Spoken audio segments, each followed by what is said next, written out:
monsieur, bonsoir. Merci d'être avec nous pour cette édition d'information.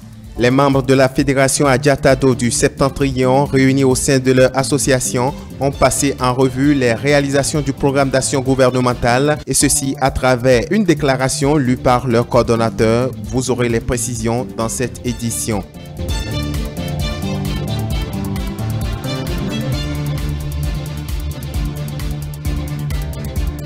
Les citoyens de la cité des Koborous se sont également prononcés au lendemain de l'audience que le chef de l'État Patrice Talon a accordée au colonel à la retraite Pascal Tawes.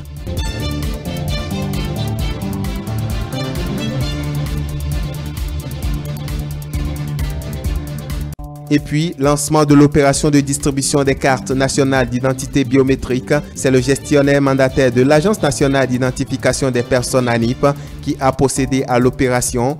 Voilà pour le sommet.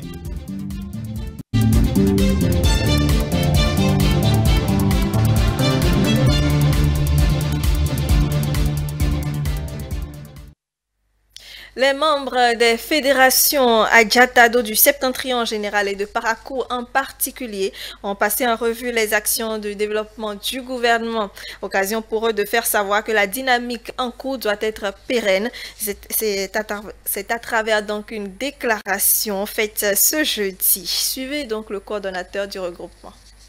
Considérant le programme d'action du gouvernement minutieusement concocté, exécuté de manière professionnelle et suivi des mains de maître qui a hissé le Bénin au rang des pays modèles de l'UEMOA, de la sous-région et de l'Afrique. Considérant que notre pays avance sans bruit, sans culte de personnalité et se développe sans trompette ni tambour. Considérant les nombreuses réalisations au plan sanitaire, avec la suppression de la vente illicite des faux médicaments, l'assainissement des structures privées de prestations sanitaires, la réorganisation du système d'évacuation sanitaire dans notre pays, l'amélioration du plateau technique des hôpitaux par des équipements de dernière génération, la construction de centres sanitaires de référence et la gestion méthodique et professionnelle de la lutte contre la pandémie de Covid-19, dont les résultats sont reconnus au plan international. Considérant les nombreuses réalisations au plan des infrastructures routières avec une qualité irréprochable, la construction des équipements marchands dans plusieurs communes de notre pays, la construction de près de 22 stades de type moderne pour l'épanouissement de la jeunesse et du sport, la construction et la réhabilitation de plusieurs musées et palais royaux, la lutte contre l'érosion côtière et la réalisation de nombreuses infrastructures pour améliorer l'attractivité touristique de notre pays. Considérant les exploits dans le domaine de l'énergie, dont les délestages sont désormais de vieux souvenirs pour nous. Les efforts consentis pour que le dernier Béninois ait accès à l'eau potable, du nord au sud, de l'est à l'ouest. Les performances enregistrées au plan agricole et qui placent notre pays, le Bénin, premier producteur de coton en Afrique. La dématérialisation de la quasi-totalité des actes et prestations publiques, la réforme des microcrédits aux plus pauvres. Nous sommes davantage fiers d'être béninois. Chacun commence par se fomenter à vivre de ce qu'il fait et de ce qu'il gagne. Au vu de ce qui précède, la diaspora des Tadovi, résidant dans le Septentrion en général et en particulier à Parakou, ne restera pas en marge de ce train de progrès qui a atteint sa vitesse de croisière. On reste à Parakou pour parler de l'audience accordée par Patrice Talon au colonel, donc à la retraite Pascal Tawes. Les populations de la cité des Koborous ont donné leurs avis sur cette rencontre qui, selon elles, prouve que le chef de l'État est à l'écoute de ses concitoyens. Affaire de Tawes, là, vraiment, nous, la population, pour nous, c'est la paix qu'on demande. au pays. La paix ou rien. Parce que le mot de la paix, ce n'est pas que l'homme va dire ça en l'air. Il faut que ça réagisse si il y a la violence. Mais on ne souhaite pas ça au pays. On prie pour ça tous les jours. Le colonel Tawes qui ravale ses vomissures devant le chef de l'État, nous espérons que ce sera pour la paix. Et si tout cela peut entrer dans la ligne de mire d'amener la paix dans le pays, pour les uns et les autres, tant mieux. Tant mieux. C'est ce que nous souhaitons ça. Nous voulons la paix et rien d'autre que la paix dans le pays. Et si le colonel Tawes est venu pour ça, et qu'il est sincère en le disant, et qu'il peut œuvrer pour que, d'une manière ou d'une autre, l'opposition, la mouvance, puisse s'asseoir et trouver une solution pour la paix, tant mieux. Pour nous, c'est que c'est le président qui l'a accordé, comment on appelle, une visite. Donc, quand quelqu'un, le chef de l'État l'appelle, ce n'est pas parce qu'il est un officier redoutable qu'il ne peut pas aller le rendre visite. L'audience de Talon avec Tawes, en tant que citoyen béninois, ça me donne déjà joie au cœur pour d'abord l'arrivée de Tawes au Bénin, parce qu'il n'était pas au Bénin. Maintenant, à son arrivée, il va faire une rencontre avec le chef de l'État et le chef de l'État aussi l'a accueilli paisiblement. Là, je ne donne pas tort. Si l'opposant militaire est parti voir le PR et qu'ils ont fait la paix, nous, simples citoyens, il faut que nous aussi nous prônons la paix. Très simple. Et les citoyens de Cotonou se sont eux aussi exprimés sur la rencontre Talon-Tawes. Ils ont surtout mis l'accent sur les excuses présentées par le colonel à la retraite au président de la République. On les suit au micro de Elia Djiran. J'ai suivi quelques paroles du colonel Tawes. Il défiait un peu le chef de l'État. Aujourd'hui, il a reconnu son tort et il est venu présenter ses excuses au président Patrice Talon. Même, tel que je l'ai suivi là, il a même indexé l'ancien régime. Le régime qui a présidé celui de Patrice Talon. Puisqu'il dit que c'est depuis 2013 que lui il était à la retraite aux États-Unis et qu'il avait un visa renouvelable 1 an. Depuis que lui, il est parti à la retraite, il a tout fait pour qu'on l'aide dans les papiers administratifs, mais le président du régime ne l'a pas écouté. Or, nous, on le prenait pour quelqu'un qui est foncièrement contre le président Talon. Mais maintenant, il est venu, il a parlé comme s'il n'y avait même rien entre eux. Donc moi, je dois saluer ça là, parce que c'est bon pour nous les populations. Je trouve sa démarche de positive. C'est à saluer. Il a demandé une audience auprès du président de la République et c'est accepté. Le président lui a accordé ça.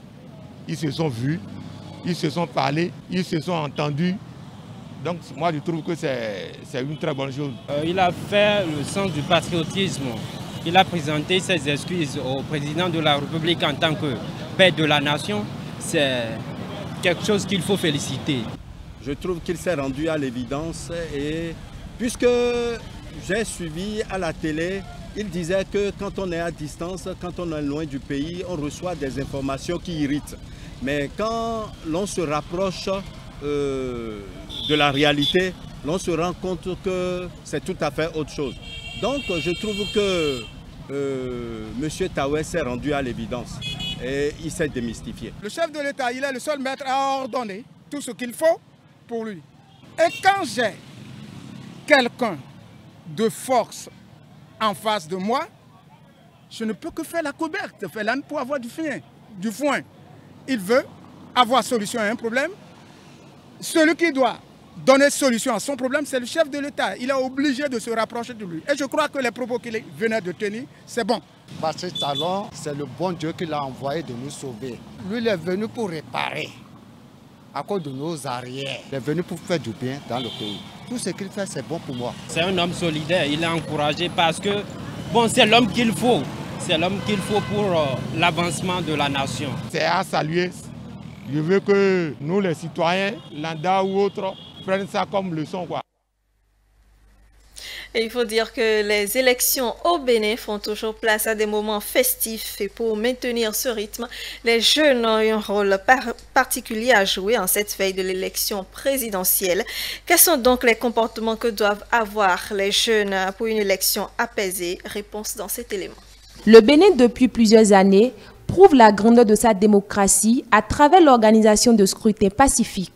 Alors que le pays s'achemine vers une élection présidentielle sans heurts, des comportements de citoyenneté et de civisme doivent être observés, surtout dans le rang de la jeunesse, afin de pérenniser la paix. Mettre de l'argent devant, manipuler les jeunes pour prôner la violence, non. Étant jeune, tout ce que moi je conseille aux jeunes, à mes frères, c'est-à-dire trouvons un terrain d'entente et la fraternité pour que la paix puisse régner. 80% sont les jeunes qui se mobilisent beaucoup, surtout pour ces périodes électorales. Donc je demanderai à mes frères de ne pas céder à des provocations, puisque nous avons des opposants, partis de la mouvance, et surtout de ne pas se faire manipuler. Surtout ça, la manipulation. Nous allons juste demander aux jeunes de ne pas voir aujourd'hui les billets de banque pour endommager, sinon pour détruire notre pays. C'est le seul que nous avons et c'est notre identité. Donc, que personne... Si vraiment nous voudrons construire le Bénin, nous n'allons pas passer à ces faits. Se met à brûler des pneus. Nous voulons quoi? Nous voulons construire. Et le Bénin est pour nous tous. Et le Bénin est indivisible. Sur les réseaux sociaux, les débats sont houleux quant à l'actualité politique. Là aussi, les jeunes doivent opter pour la communication non violente et couper court à tout message susceptible de compromettre le vivre ensemble. L'affaire se passe maintenant sur les réseaux sociaux. Donc, sur tout ça, il ne faudrait pas qu'on passe à la lecture de ces informations qui nous invitent maintenant à la violence. La maison et l'église, tout comme les autres lieux de culte, sont des endroits où s'enseignent les bonnes manières. Les enseignements de l'instant à l'endroit des jeunes doivent être orientés vers la quête permanente de la paix. Pour avoir la paix dans le pays, il faut avoir le calme. Et avant d'avoir le calme, il faut que l'éducation est reçue de la maison, au cours chez les parents. Avant que, si l'éducation est reçue seulement, il y a le calme dans le pays. S'il y a le calme, il y a la paix. Je pense que ce ne serait qu'une répétition pour les courants ecclésiastiques et surtout les églises évangéliques de conscientiser la jeunesse. Bon, ils vont faire cette répétition-là, mais je pense que personne ne serait de trop pour sensibiliser la jeunesse à maintenir un état pacifique. Les leaders religieux, je voudrais leur demander de comprendre qu'au Bénin, il y a ce qu'on appelle, dans tous les pays d'ailleurs, il y a ce qu'on appelle la justice. La justice ne connaît pas que tu es de l'opposition ou que tu es de la mouvance. Si quelqu'un laissait ses enfants aller créer du désordre, ils seront responsables. Je crois que dans les églises aussi, il faut qu'ils ne continuent pas à enseigner la parole de Dieu pour qu'il y ait toujours la paix. Et d'un autre côté aussi, chez les religieux, nos parents, dans les villages, il faut qu'ils prient pour la paix. Je ne voudrais pas qu'ils soient influencés par qui que ce soit. L'élection présidentielle du 11 avril 2021 doit être une opportunité de plus pour le Bénin de démontrer combien il est un pays de paix. Il revient donc à la jeunesse de rester éveillée pour ne point céder à la manipulation. Autre sujet de cette édition, c'est le lancement ce jeudi de l'opération de distribution des cartes nationales d'identité biométrique prévue pour se dérouler du 18 mars, bien sûr, au 1er avril 2021. Cette opération de distribution se fera au siège de l'Agence nationale d'identification des personnes ANIP et dans les ministères, mairies et autres structures privées. C'était donc en présence du gestionnaire mandataire de l'ANIP. Suivez. C'est officiel. Les demandeurs des cartes nationales d'identité biométrique peuvent désormais entrer en leur possession. Il s'agit d'une innovation du gouvernement entrant dans le cadre de la modernisation de l'administration publique et des prestations de services à la population. Une carte biométrique qui vient notamment garantir plus d'efficacité dans l'identification des citoyens béninois. Cette phase de distribution, lancée ce jeudi 18 mars 2021, prend en compte les demandes faites dans la période de septembre 2020 à début janvier 2021. À peine elle a été mise en vigueur qu'on a eu à noter un engouement des populations à formaliser leurs demandes. Plus de 45 000 demandes ont été enregistrées, montrant un taux satisfaisant de pénétration du besoin d'obtenir la carte nationale d'identité biométrique dans notre pays. Par ailleurs, le projet de mise en place d'un centre national de personnalisation des titres sécurisés en République du Bénin tire déjà à sa fin. Nous évaluerons dans 15 jours son état de réceptivité, puis les demandes commenceront par être satisfaites dans les mêmes semaines de dépôt des dossiers. Il y aura peut-être des erreurs dans les pièces d'identification. Ne craignez pas à vous porter à la NIP et au fur et à mesure, ces difficultés seront réglées. La carte nationale d'identité biométrique dispose de nombreux avantages pour son détenteur. Autrefois, nous avons tellement de cas de rejet de dossiers du fait que les actes ne sont pas sécurisés, du fait que les actes présentés ne répondent pas aux normes. Mais aujourd'hui, tout cela est relégué au passé. Lorsque vous fournissez vos actes sécurisés, vous donnez la preuve de votre profession. Vous avez votre passeport dans les délais requis. Occasion pour les citoyens ayant déjà retiré leur carte biométrique de remercier le chef de l'État pour les efforts fournis pour assurer le mieux-être de tous. Quand l'opportunité est arrivée, il ne faut pas laisser passer. J'invite la population à se rapprocher de la NIP pour l'obtention, pour les formalités d'obtention de la carte. J'ai déposé mon dossier depuis l'octobre passé.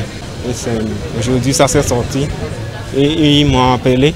Je me suis passé et retiré. Donc, je remercie le chef de l'État pour le lancement de cette carte-là. Toujours dans le souci de mettre fin aux tracasseries des citoyens, toute naissance intervenue sur le territoire national sera enregistrée à partir du 1er avril 2021 au recensement administratif à vocation d'identification de la population RAVIP. Il n'y aura plus de registre d'état civil dans lesquels seront enregistrées des naissances qui plus tard se retrouveront en divagation ou en perte parce qu'on parlera de souches d'actes de naissance non retrouvées. Le gouvernement, en mettant fin à cette tracasserie, conduit assurément le Bénin vers l'Eldorado où, dans la sous-région, l'identité du Béninois sera respectée. Il faut préciser que les agents de l'Agence nationale d'identification des personnes sillonneront les ministères et institutions, mairies et autres structures privées pour satisfaire sur place les personnes ayant fait la demande. En ce qui concerne les citoyens ayant fait la demande à la NIP, ils seront servis sur invitation téléphonique.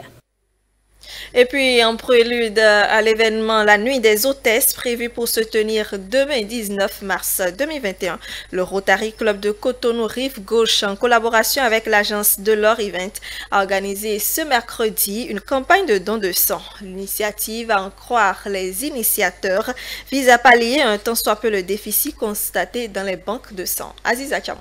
Le Rotary Club Cotonou Rive-Gauche, en collaboration avec l'agence d'événementiel de Delors Event, fait œuvre utile et ceci à travers une campagne de dons de sang initiée au profit des personnes dans le besoin. C'est une séance qui s'inscrit dans le cadre de la célébration de la 7e édition de la Nuit des Hôtes et Hôtesses. Le Rotary Club de Cotonou Rive-Gauche est d'abord le club parrain des Rotary Club Rive-Droite qui organise l'événement pour pouvoir honorer les hôtesses et surtout ressortir le côté noble de ce métier-là et de ce que cela apporte dans tous les événements que nous organisons tous les jours. Mais vous voyez bien que nous sommes encadrés par les hôtesses. Si elles n'avaient pas été là, ça serait certainement un cafouillis. Ça veut dire que ce travail a ses lettres de noblesse que le Rotary Club de Cotonou Rive-Droite a décidé d'honorer, de ressortir, et voilà pourquoi nous les soutenons. C'est aussi ça le Rotary. Événement à caractère culturel certes, la nuit des hôtes et hôtesses vise également bien d'autres objectifs selon le responsable de la structure d'événementiel de leur event. La nuit des hôtesses parce que nous voulons que les gens portent un autre regard sur ceux qui exercent ce métier d'accueil. On pense que c'est des filles qui ont échoué ailleurs, on pense que c'est des gens qui ont échoué ailleurs qui veulent juste trouver un tremplin pour échapper à certaines choses. Alors que c'est des personnes qui ont étudié, qui ont un niveau intellectuel donné, qui exercent le métier. Et aussi, c'est aussi un métier qui peut nourrir son homme si celui qui l'exerce le fait bien. Nous voulons organiser un peu ces secteurs d'activité parce que nous voyons dans le rang des hôtesses qui sont en freelance, qui n'ont aucune formation, qui sur des événements n'arrivent pas à gérer les événements, n'arrivent pas à gérer les accueils des invités, l'orientation et l'installation des invités comme cela se doit. Et nous sommes dit qu'il faut quand même réorganiser. Sans donner, vie sauvée, dit-on. Ces donneurs en sont convaincus. C'est d'ailleurs ce qui justifie la raison de leur geste. Très souvent, il y en a qui ont peur parce qu'ils se disent qu'en le faisant, ils vont mourir. Soit ils disent qu'ils n'en ont pas assez pour dormir. Mais ce qu'ils ne savent pas, c'est que beaucoup sont dans le besoin. Et on ne sait jamais quand est-ce que soi-même on sera dans le besoin. C'est une manière de sauver des vies. C'est une manière de faire sourire tant de personnes qui pleurent dans les hôpitaux. C'est pour sauver des vies, pour donner une chance aux êtres qui en souffrent, qui en ont besoin. À travers cette campagne de dons, le Rotary Club et sa structure partenaire entendent ainsi montrer le bon exemple aux autres organisations œuvrant dans le social. Ils les invitent également à faire le geste utile. Voilà, c'est ainsi que prend fin cette édition d'information. Merci de nous recevoir chez vous. La suite du Grand Soir, c'est juste après moi avec les rubriques Covid-19, info d'ici et d'ailleurs, WhatsApp.info, la chronique du soir et ça se discute. Ce programme est également à retrouver sur nos plateformes digitales. Le site internet, c'est le www.etelebene.com, la chaîne YouTube et la page Facebook avec Etelebene. L'application Etelebene est également disponible dans votre Play Store. Bonne soirée en notre compagnie.